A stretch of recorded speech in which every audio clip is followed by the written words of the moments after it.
Aleluia. Estenda suas mãos. Vem, pastor. Estenda suas mãos para cá. Senhor nosso Deus, Pai Todo-Poderoso, te agradecemos pela vida do teu servo, Senhor. Fala poderosamente aos nossos corações. Usa, meu Pai, pastor Laci, que irá ministrar a poderosa palavra, Senhor. Usa ele de forma especial para transmitir sobre essa parábola tão comentada no mundo todo, em nome de Jesus. Amém.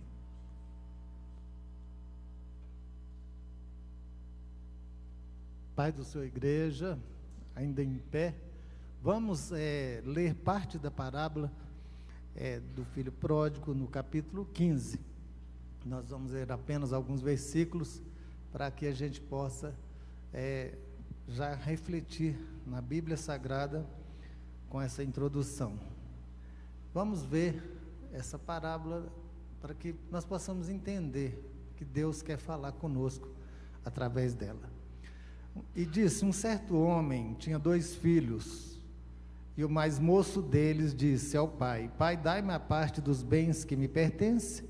E ele repartiu por eles fazendo a fazenda. E poucos dias depois, o filho mais novo, juntando tudo, partiu para uma terra longínqua e ali desperdiçou os seus bens, vivendo dissolutamente. E havendo gastado tudo, houve naquela terra uma grande fome e começou a padecer necessidade. E chegou-se a um dos cidadãos daquela terra, o qual mandou para os seus campos a apacentar porcos. E desejava encher o estômago com as bolotas que os porcos comiam, e ninguém lhe dava nada. Podeis tomar assento.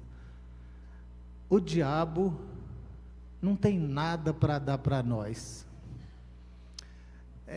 Aqui a gente vê esse filho que pega e requer a herança para ir gastar e desfrutar. Após acabar tudo, ele então passa uma grande provação e vai terminar em um local insalubre, um local muito ruim, que era justamente um chiqueiro de porcos. E aí, por que ele foi até esse ponto? Porque o mundo não nos oferece nada. Mas não é essa palavra que nós vamos ministrar nessa noite.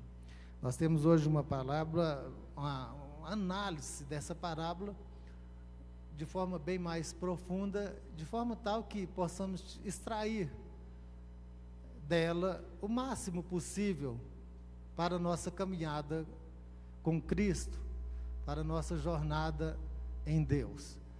Então, com certeza, quando o pastor traz essa temática para a igreja, é justamente para aprimorar a nossa carreira cristã, para nós podermos estarmos mais preparados, mais prontos e aptos ao reino de Deus. Então nós vamos dar início sobre essa parábola do filho pródigo, quando nós vimos que é o amor incondicional de Deus. Gostaria que colocasse logo o primeiro slide, para a gente já ganhar tempo e refletir sobre essa parábola na noite desse dia. Antes, que Deus abençoe a todos que aqui estão presentes. Deus abençoe o pastor Marcelo, que tem nos dado a honra de estar aqui no altar, e aos assistentes nas mídias sociais que estão nos assistindo nessa noite. Deus visite o lar de cada um e abençoe as famílias que estão nos assistindo. Sigamos então a reflexão sobre essa parábola do filho pródigo. Eu parei o dia todo e ontem estudando essa parábola e confesso para a igreja que ela é muito mais complexa, pastor. Pastor, eu por livre e espontânea pressão peguei ela, né, era dele, mas ele humildemente, né, deixou eu falar sobre essa parábola, porque todas elas, igreja, por mais simples que sejam, elas são complexas. Aliás, na Bíblia Sagrada nada é tão simples assim. Tudo sempre tem uma profundidade, tem uma riqueza e também tem uma dificuldade. Então, muitas vezes a gente, vai ser fácil falar sobre a parábola do filho pródigo. E estudando com mais detalhe, com mais profundidade, deu para perceber que não é bem assim. Mas vamos ver o que essa parábola vai nos ensinar nesse culto de quarta-feira, culto de ensino, para que nós possamos edificar a nossa fé. Peço o próximo slide, por favor. Os meninos estão ali, não é? Com essa incumbência. Então, diz assim, junto com a parábola do bom samaritano, a parábola do filho pródigo destaca-se como uma das mais impactantes e influentes de todas as narrativas de Jesus. A sua mensagem universal sobre o amor, perdão, restauração, transcende gerações e culturas. Grandes mestres da arte, como Rembrandt, imortalizaram-na em todas icônicas, enquanto dramaturgos como Shakespeare a reinterpretaram em peças teatrais. A Bíblia, às vezes, nós pensamos que é um livro de pessoas incultas, pessoas que não sabem acerca de história, de geografia, mas quando você olha uma parábola dessas, e você vê ali o nome de Shakespeare, você vê pessoas famosas ao longo da história, retratando, mostrando ela ali num quadro, numa pintura, ou em peça teatral, você vai perceber que a Bíblia Sagrada, ela não é para os incautos, nem para os incultos, são pessoas bem informadas, que estudam a palavra de Deus. Então essa parábola, ela transcende, ela mostra um amor, e o perdão e restauração de Deus, de uma forma diferenciada. Por que Jesus falava através de parábolas? Justamente porque Jesus não deixava as coisas assim tão simples. Ele lá próprio respondeu, o pastor já ensinou isso, que algumas coisas do reino de Deus são para pessoas especiais, para pessoas escolhidas, para pessoas marcadas, para pessoas em que o Espírito Santo habita nelas. E eu estou diante dessas pessoas nessa noite. Você tem o Espírito Santo e por isso o Senhor permite que você possa entender e aprender essas parábolas ao longo dessa série que o pastor está trazendo à igreja e hoje me deu essa oportunidade. Então nós vamos entender que o amor e o perdão e a restauração estão implícitas dentro dessa parábola. Segue o próximo slide para que nós possamos refletir essa verdade. Vamos meditar. Eu aqui particularmente criei aqui a minha interpretação, mas é a grande maioria, embora alguns teólogos interpretam diferente. Eu coloquei esse pai que se apresenta na parábola como sendo Deus. Então, vamos lá em Lucas 15, 20, quando tem essa referência sobre a interpretação. E levantando-se foi para seu pai, quando ainda estava longe. Viu seu pai e se moveu de íntima compaixão e correndo lançou-se-lhe ao pescoço e o beijou. Entenda, todos nós, um dia, ficamos carentes desse pai. Um dia você foi um filho pródigo. Todos aqui um dia fomos filhos pródigos. E nós éramos outrora inimigos de Deus, inimigos do Pai.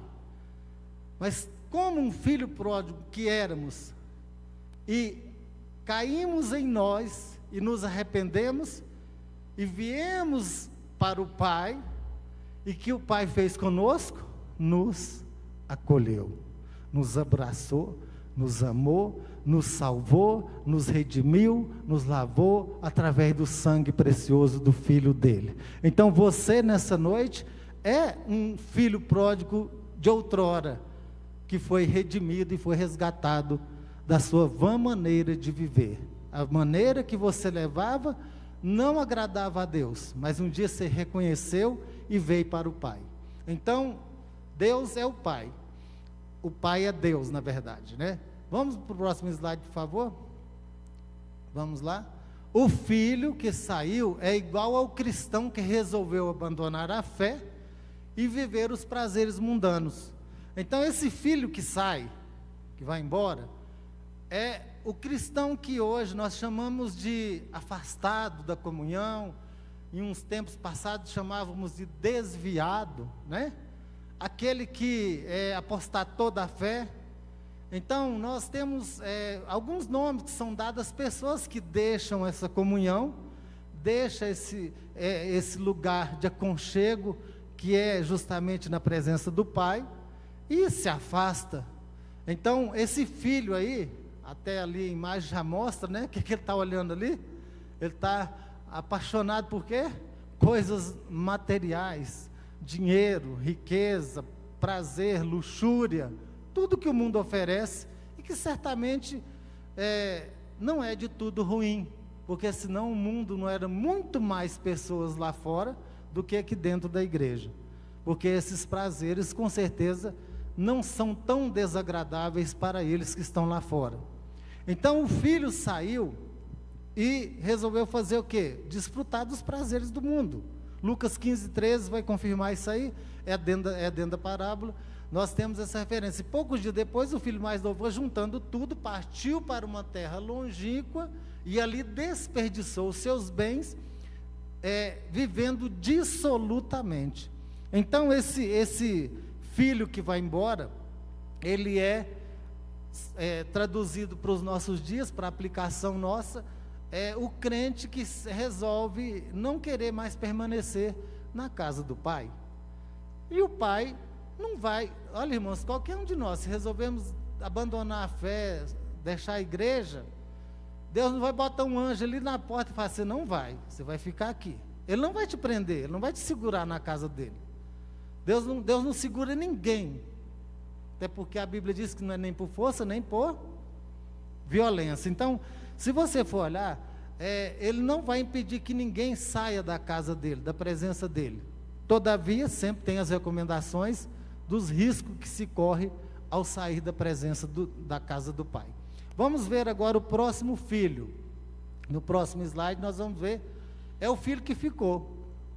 Aí também tem um ensinamento interessante. O filho que fica, aí somos nós, né? Alguns da igreja resolvem ir embora e nós ficamos. Aqui somos os filhos que ficou. Agora, nós precisamos avaliar a maneira que nós estamos ficando, que nós permanecemos, porque o coração transformado, ele é necessário. Nós às vezes achamos que estar na igreja, nesse convívio, é gostoso, maravilhoso sentar ali ao lado do pastor Marcelo, pastor Neves, a gente tem uma comunhão linda, maravilhosa entre nós. A gente só tem alegria, né? Mesmo na hora das lutas, a gente ainda se alegra. Então, nós somos pessoas felizes na igreja. Isso é muito gostoso. Agora, qual a intenção, qual é o real propósito de ficar? É ter uma vida transformada pelo Evangelho. É permitir-se a transformação pelo Espírito Santo nos nossos corações.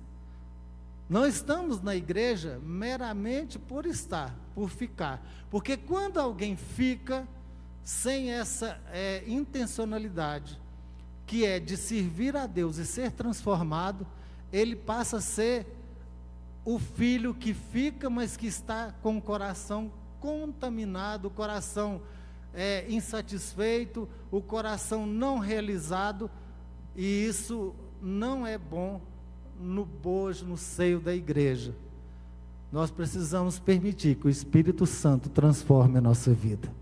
Se nessa noite, qualquer um de nós aqui, o ensinamento, ele não for assim tão atender a sua expectativa, mas se o Espírito de Deus encontrar guarida no seu coração para transformar você, e você sair daqui um pouquinho melhor como crente, saiba que já valeu a pena ter vindo nessa quarta-feira ouvir a palavra de Deus, porque nós não podemos ser aquele filho não transformado.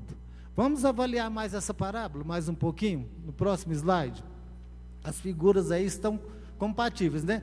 A parábola do filho pródigo vai além de uma reflexão teológica, sobre o caráter amoroso e misericordioso de Deus. Ela é um chamado poderoso para que reconheçamos nossa indiferença, nossos erros e nossa falência espiritual.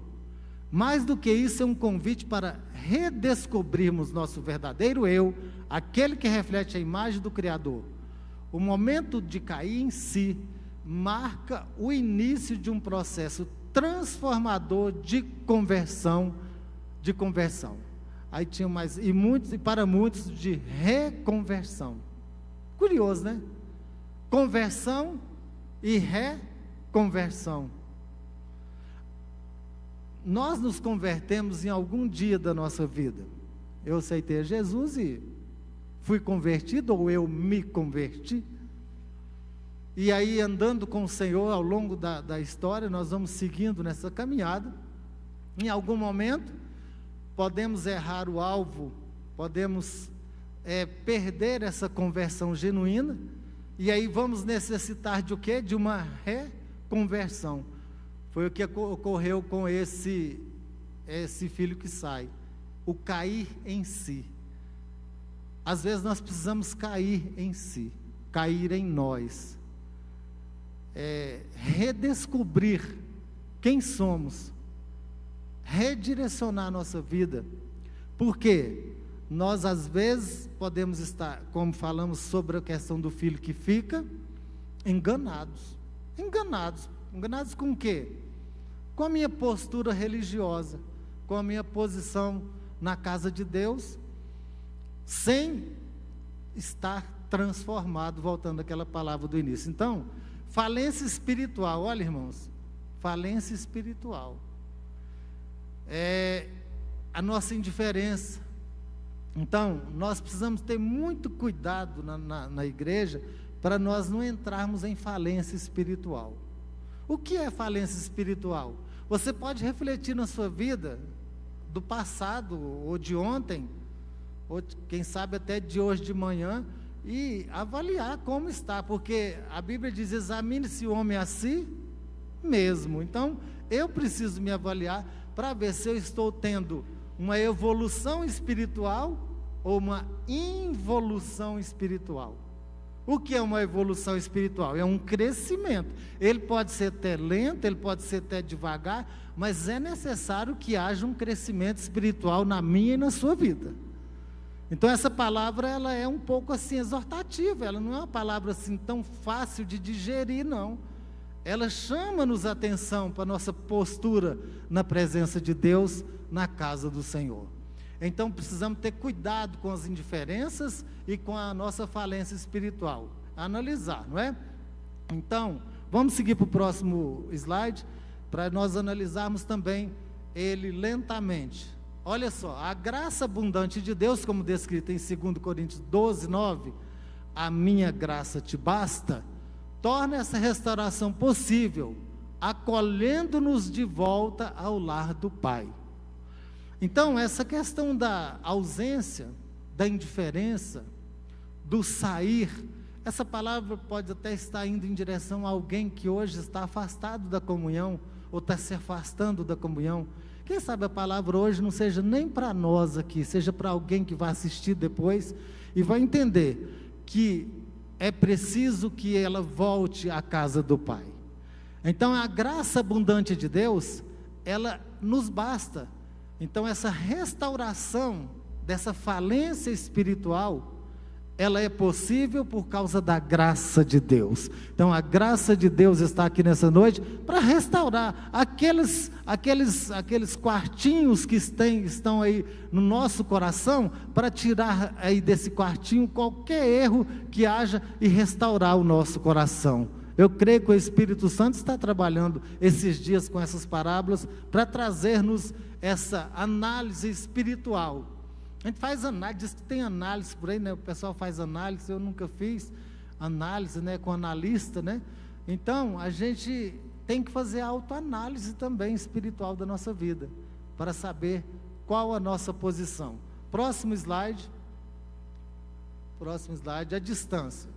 Aqui vamos falar da distância. É interessante que quem afasta da igreja, foge da comunhão, ele tenta sumir.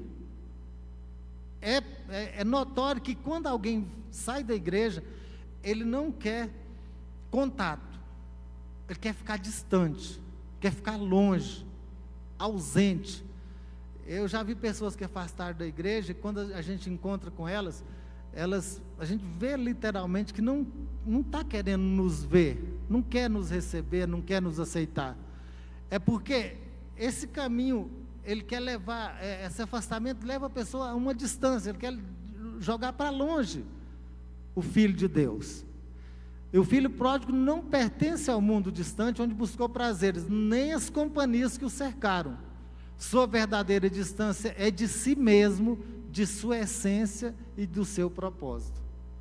Então, a realidade é essa: quando alguém se ausenta da presença de Deus, ela simplesmente se distancia de si próprio, começa a se afastar dela própria, e depois ela perde a essência. O que é a essência? São os bons comportamentos, as boas atitudes, as palavras saudáveis, o amor fraternal, a comunhão com Deus. Então, quando nós perdemos essa essência, nós também perdemos o propósito. Perdendo o propósito, então nós nos distanciamos, tal qual foi esse filho que foi embora. Ele vai embora e fica nessa situação, ele se distancia de si mesmo, da essência dele e do propósito dele. Então, da mesma forma, o seu irmão mais velho, embora fisicamente próximo, olha aí, interessante, ó. Da mesma maneira, o filho mais velho, embora fisicamente próximo, também está afastado. Não é interessante? Está próximo, mas está o quê? Afastado. E fisicamente ali com o pai. À sua maneira, encontram-se distantes do pai. Os dois estão distantes do pai. Notem isso. Os dois estão sem a comunhão. O que foi embora e o que ficou. Porque muitas vezes o que vai embora é alvo de crítica do que fica. Viu lá o fulano de tal, ele errou, ele caiu, ele hoje está em pecado, ele não é mais da igreja, deu escândalo. E aí gera aquele burburinho, né, no seio da igreja, e aí os religiosos, os que ficaram, ao invés de usar a atitude do pai, usa a atitude de julgadores. E a Bíblia diz: não julgueis para que não sejais julgados, porque com a medida que vocês julgarem, vocês serão o quê? Julgados. Então é uma coisa que nós temos que evitar. Eu corrijo muito e me corrijo também lá em casa minha esposa, nós nos corrigimos sobre essa questão do julgamento, porque julgar é coisa que Deus não nos autorizou a fazer. Não temos autoridade ou autorização de Deus para julgar. Então, quando alguém se afasta, ele está afastado às vezes aqui e lá fora. Então, mas por corações que ainda não compreenderam plenamente o amor e a graça que os aguardam. Sigamos aqui, que nós vamos entender melhor. A Bíblia diz que o que? Não são do mundo, como eu do mundo não sou. Você não é do mundo, né? Eu também não sou do mundo. Nós não somos do mundo, nós somos do Senhor. Então, a Bíblia nos chama como filhos de Deus, pessoas que não são deste mundo, né? Não são deste mundo. Nós não somos desse mundo. Nós estamos aqui de passagem, como forasteiros, como embaixadores de Cristo. Então, não são do mundo, como eu do mundo não sou. João 17,16. O próximo, aqui, reconectando-se com o Pai Celestial. Aí está outro momento em que é necessário o cair em si, né? Para se reconectar. Por vezes vivemos uma existência distorcida, desconectados da unidade interior que nos liga ao relacionamento íntimo e familiar com nosso Pai Celestial. Hebreus 12:8, eu gostaria que fosse colocado. Hebreus 12:8 nos lembra: mas se estáis sem disciplina, da qual todos são feitos participantes, sois então bastardos e não filhos. Veja bem, muitas vezes a igreja não quer ser disciplinada, ser corrigida. Ser corrigida ou ser disciplinada. Irmãos, quando eu sou corrigido, como filho, eu tenho que acatar a correção. Eu tenho que aceitar a correção. Porque quando nós não aceitamos uma correção, olha, igreja, nós não somos crente para só ouvir elogios. Nós não estamos aqui para ser elogiados, nós estamos aqui para também ser elogiados. É maravilhoso, é lindo quando alguém te chama de bênção, que você é maravilhosa, que você é uma bênção, mas é maravilhoso também quando alguém diz para você, olha, te conserta, dá uma melhorada, você está falando muito, você está fazendo coisas que não deve. É muito bom quando alguém chega para você também, porque está impulsionando você a retroceder e a se reconectar. Porque de que adianta eu chegar aqui hoje só dizer coisas lindas para a igreja e para quem está lá fora, sendo que, na realidade, a Bíblia está falando que eu preciso ter uma postura daquele que aceita uma correção. Porque se eu não aceitar uma correção, eu sou o quê? O que falou lá? Bastardo. O que é um filho bastardo? É aquele que debandou. Então, nos lembra-se essa condição. Perdemos a essência de nossa identidade como filhos amados do Pai. Por que muita gente hoje vem causando muitas coisas estranhas? E aliás, a internet é o lugar mais, é o palco, né? Hoje o palco dos escândalos é a internet. E ali você vê N escândalos, N comportamentos, que você fala assim, é inacreditável. Não dá para acreditar que alguém tem essa postura, ou alguém faz isso, faz aquilo, faz aquilo. Por quê? Perdeu a essência, a identidade de filho de Deus.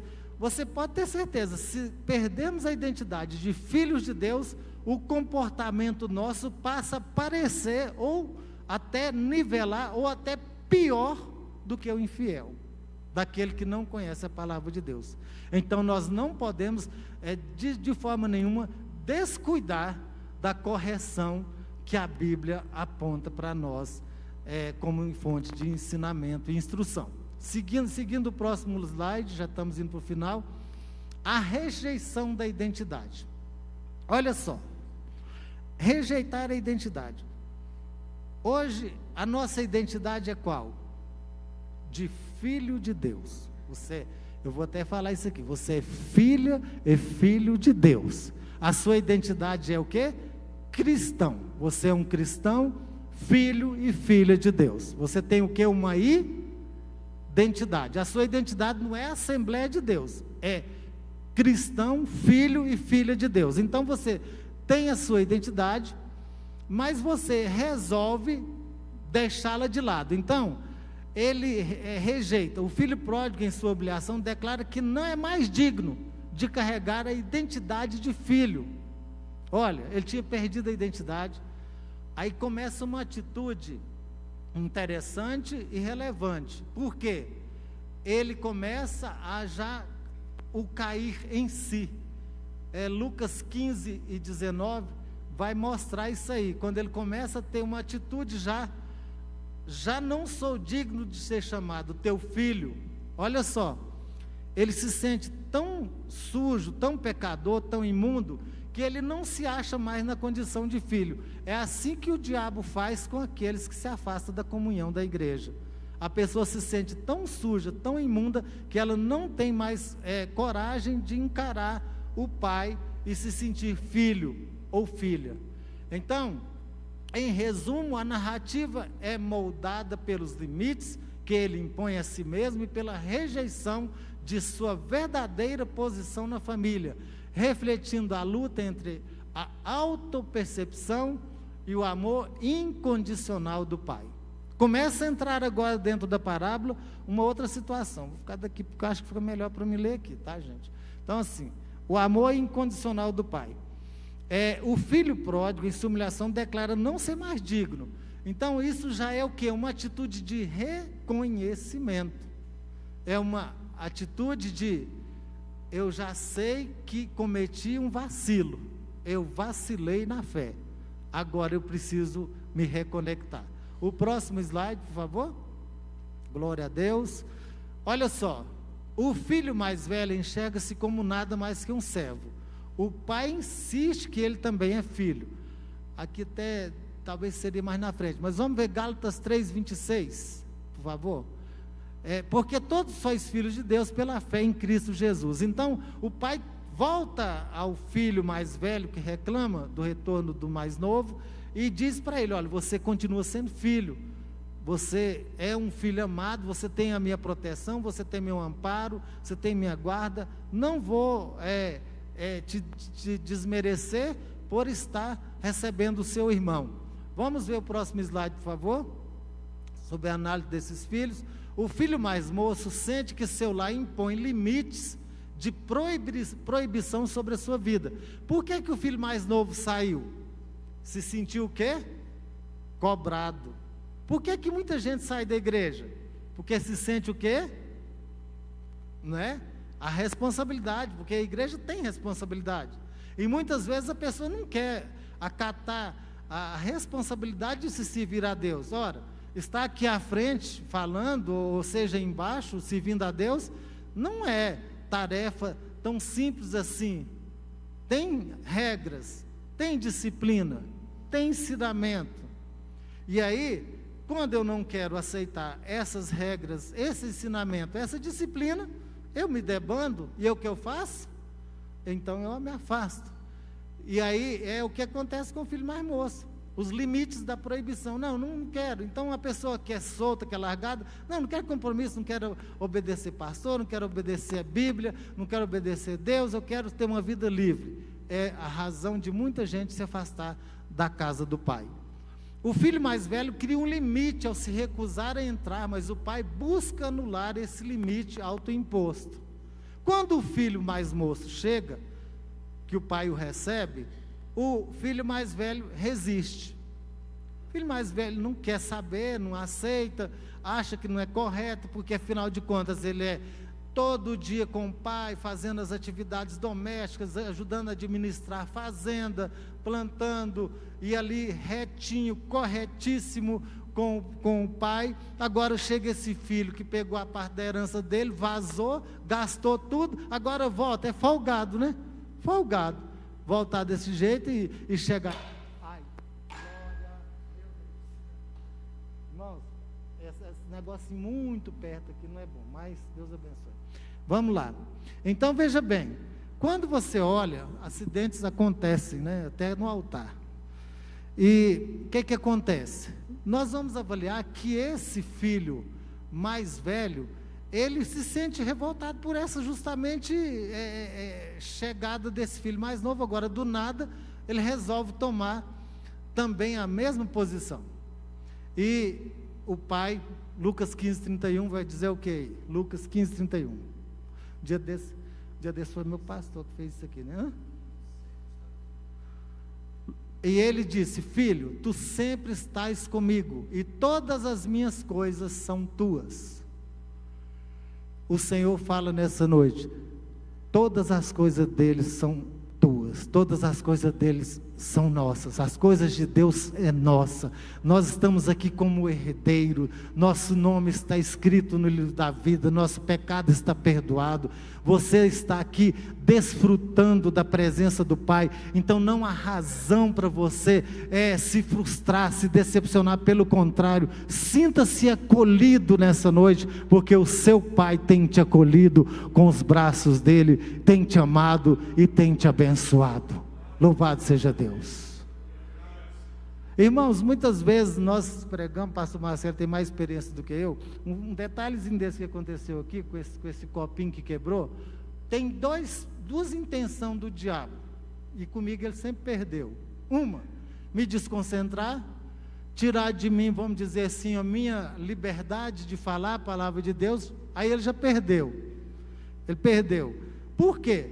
Nós não estamos aqui servindo a um Deus imperfeito, o nosso Deus é perfeito, e aí ao contrário, vem a retaliação, porque agora eu me coloquei numa vontade tão grande, que Deus me use aqui nessa noite para falar com você, e Ele vai falar, ao término desse culto, Deus vai falar o seu coração, louvado seja Deus. Porque a mensagem já está indo para o final, mas ainda tem coisa de Deus nessa noite, amém? Louvado seja Deus. Então, seguindo o próximo slide, glória a Deus, vamos lá. O filho mais velho exclui o irmão, mas o pai introduziu o filho mais moço no convívio familiar.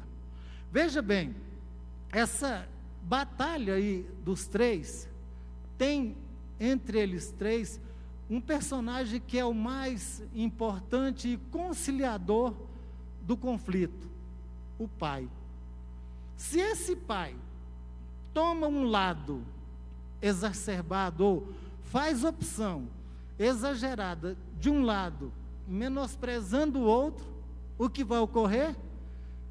Ambos serão perdidos, ambos estarão perdidos. Mas o pai, na sabedoria de pai, acolhe o que saiu e conforta o que estava em casa. Isso é maravilhoso, isso aí é o exemplo do nosso Pai Celestial para conosco. O nosso Pai Celestial é da mesma maneira. Eu que aqui estou em comunhão com Ele, em algum momento eu posso porventura, estar com uma atitude, digamos, de não aceitação e tudo, mas Ele vai continuar me acolhendo, vai continuar me amando, vai continuar te amando, vai continuar te vendo como um filho, e Ele não vai rejeitar você na presença dEle, como Ele também não rejeita o que chega. É comum chegar crente aqui, agora na festividade das irmãs, chegou uma moça aqui em prantos, né? Chorando, porque ela estava fazendo o quê? Reconciliando.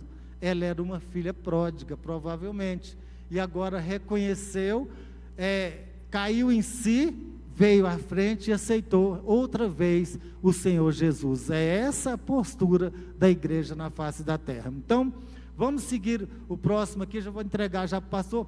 O filho mais velho era ciumento e assumiu uma posição de julgamento diante do irmão, além de se sentir lesado, mas o pai afirma que ele é privilegiado. Está vendo a sabedoria do pai? O pai não desmerece o filho mais velho, pelo contrário, coloca nele valores. Isso aí é um trabalho de pastor, às vezes também como um pai espiritual, né? O pastor é o nosso pai espiritual, e às vezes ele tem que me tratar assim como, não é? Hoje, por exemplo, ele vai ter que me tratar com o maior carinho possível, né? Após essa pregação. Então, por quê? Ele tem que tratar, ele tem que sarar, curar, não é? Aí se alguém chegar para ele, uma pastor falar assim, hoje foi ruim dessa pregação, ele vai falar, mas por outro lado, ele vai trabalhar o outro que porventura não gostou da pregação. Isso aqui é só uma referência, um exemplo, tá? Não vai acontecer isso aqui nessa igreja, não existe isso. Nosso pastor nunca recebe críticas de quem prega aqui, não. E ai de quem for criticar, porque ele não aceita, viu? Amém? Então, ó, igreja, olha só. Então o pai afirma que esse filho é mulher, que pertence ao ciclo mais íntimo da família e que todas as coisas lhe pertencem. Então o pai procura mostrar para esse filho que ele é íntimo, que ele está ali no aconchego. Então ele valoriza o filho que já está, para não perder nenhum dos dois. No final, o que ocorre? Ambos são ganhos para Deus, né? Ambos são acolhidos, ninguém sai perdendo nessa história da parábola do filho pródigo. O próximo aí, acho que agora é o último, viu? Muito bem, conclusão, está na conclusão. Igualdade e amor na casa do pai, isso aí é meu, tá? Eu que fiz esse trechinho aí. Na casa do pai, todos estamos em pé de igualdade, como filhos do mesmo Deus, sujeitos às mesmas fraquezas humanas. Irmãos, ninguém é melhor que ninguém na casa do Pai. Todos estamos sujeitos às mesmas, não vou pegar as referências, que o tempo já acabou, depois vocês conferem. Então, as fraquezas que eu tenho, você tem, um diferente do outro. Então, as tentações que eu sofro, você sofre, talvez a minha tentação seja diferente da sua, mas nós estamos em pé de igualdade diante de Deus. Ninguém é melhor que ninguém. Então, nós vamos ver, herdeiros da mesma promessa de salvação. A salvação não é só para A, B, C ou D. A salvação é para todos. Então, a salvação, ela é para todos aqueles que aceitarem, a todos aqueles que estão no convívio na casa do Pai. Então, que possamos adotar a atitude do Pai, que acolhe, perdoa e ama incondicionalmente cada um de seus filhos, como revelado em Efésios 2, 3 ao 5. Só essa referência para fechar essa palavra da parábola do filho pródigo. Entre os quais todos nós também antes andávamos nos desejos da nossa carne, fazendo a vontade da carne, dos pensamentos, éramos por natureza filhos da ira, como os outros também. Mas Deus, que é riquíssimo em misericórdia, pelo seu muito amor com que amou, estando nós ainda mortos em nossas ofensas, nos vivificou juntamente com Cristo. Ele nos vivificou juntamente com Cristo. Nessa noite o Senhor te vivifica com Cristo, amém? Receba a vivificação do Senhor nessa noite, receba o acolhimento, receba o carinho do seu Pai nessa noite, porque o seu Pai te ama. Ele trouxe você à casa dele nessa noite, para entender que você não é um filho pródigo, mas também você não é o filho que ficou. Você é um filho amado, uma filha amada do Pai Celestial, amém? Você não está esquecido por Deus. Vamos fazer uma oração nessa noite. Pastor Marcelo vai estar terminando o culto, e eu agradeço essa oportunidade em nome de Jesus. Vamos orar ao Senhor nesta hora. Pai amado, em nome de Jesus, teu Filho, te agradecemos, Senhor, pela análise dessa parábola, Senhor, do filho pródigo. Meu Deus, obrigado por sermos filhos amados, obrigado por estarmos na tua casa, ó Deus, como herdeiros, co-herdeiros de Cristo, e que essa igreja continue, Senhor, sendo co-herdeira de Cristo, filhos e filhas amadas do Pai, e que a graça do Senhor Jesus, meu Deus, esteja sempre derramada no nosso coração, e essa paz que abunda em nossos corações, possa também chegar àqueles que por algum momento, Senhor, saiu da tua presença, e estão agora, Senhor, desejando ardentemente voltar para a casa do Pai. Rogamos pelos afastados da igreja, e te agradecemos em nome de Jesus, amém e amém. Aleluia. Quem pode dizer amém por essa palavra? Amém. Glória a Deus. Ainda de pé, agradeço a Deus por essa palavra. Deus abençoe. Pastor Laci, fique tranquilo, eu já quebrei vários copos aqui também. Isso acontece, tá bom? Fique tranquilo, que importa que Deus falou conosco, irmãos, através dessa palavra. Desde o início, né, onde aparece a figura do Pai, e é a figura de Deus, a figura do filho pródigo. Às vezes dentro da igreja, na fase adolescente, os filhos, eles retratam a figura do filho pródigo. O filho pródigo significa um filho que gasta, um filho gastão, um filho que quer experimentar o mundo, uma pessoa que quer experimentar lá fora. Esse é o filho pródigo. Mas eu acredito que dentro da igreja há mais filhos. O filho pródigo é aquele filho externo, o filho que ficou é o filho de dentro da casa. Eu acredito, irmãos, da identidade que o pastor Laci falou, que dentro da igreja existem mais o filho que ficou do que o filho pródigo. Nós aqui somos mais, às vezes, comparado a essa analogia, essa parábola, porque o filho que ficou, muito pouco ele é pregado e lembrado, mas o filho que ficou, ele estava com uma dificuldade, eles estavam com uma crise de identidade. O pastor Laci, ele pegou no âmago aqui dessa questão da identidade. Quando o pai fala assim: meu filho, eu acho que você não entendeu. Quando Deus fala conosco, muitas das vezes, é a mesma coisa: meu filho, você não entendeu. Tudo que é meu, aquilo que eu posso acessar, você também pode, é seu, meu filho. Você é meu filho por herança, foi isso que ele falou. Olha aí para o lado direito, para o lado esquerdo, está vendo essa fazenda? Pois é, meu filho, essa fazenda, ela não é minha, essa fazenda é sua por herança. E quantas vezes nós somos esse filho que ficou? Esse filho que, Senhor, me dá um porquinho, me dá um bezerrinho para eu comer com meus amigos, me dá algo. A gente fica mendigando dentro da casa do nosso pai. O que é pior? Nós saímos para mendigar para os porcos lá, ou mendigamos quando nós mendigamos dentro da casa do pai? Porque a figura do segundo filho era um filho sem identidade, era um filho que estava traumatizado, era um filho que estava negando a identidade de filho e estava perdendo a autoridade do pai. Mas ele ressignificou, diga comigo, ressignificou. Irmãos, é tempo de nós ressignificarmos. O que é que nós estamos fazendo aqui como filho? Você tem pedido, Senhor, sabe quando a gente faz um processo para reconhecimento paterno, lá no direito, quando aquele filho, ele consegue reconhecimento, às vezes de um rico. Eu já participei de um processo, a irmã chegou comigo aqui na igreja, e o pai era milionário, trilionário, digamos assim, 200 milhões. Eu fiz o processo de reconhecimento, e aquele filho, ele teve acesso a uma parte naquela herança, foi em valores altos. Aquele filho, ele teve parte, porque ele foi reconhecido como filho. Nós também precisamos reconhecer o pai que nós temos. Se nós reconhecemos e soubermos da legitimidade, da poderosa mão do nosso pai, nós vamos andar com a cabeça erguida. Pare de mendigar dentro da casa do pai. Pare de pedir aquilo que você acha tão importante, mas é uma coisa tão pequena. O pai, ele está disponível para nos dar muito mais daquilo que pedimos ou pensamos. Então, pastor Laci, que Deus abençoe. Nós temos a figura do pai, do filho mais novo, do filho mais velho. Nós temos a figura dos empregados, que eles obedeceram o comando do pai para servir o filho. Mas nós não temos aqui a figura da mãe. Você já se perguntou por quê? Alguém já se perguntou por que não tem a figura da mãe aqui? Pois é, cenas dos próximos capítulos. Então, na próxima semana eu posso começar aqui por essa resposta, bem? Coloque a mão no seu coração.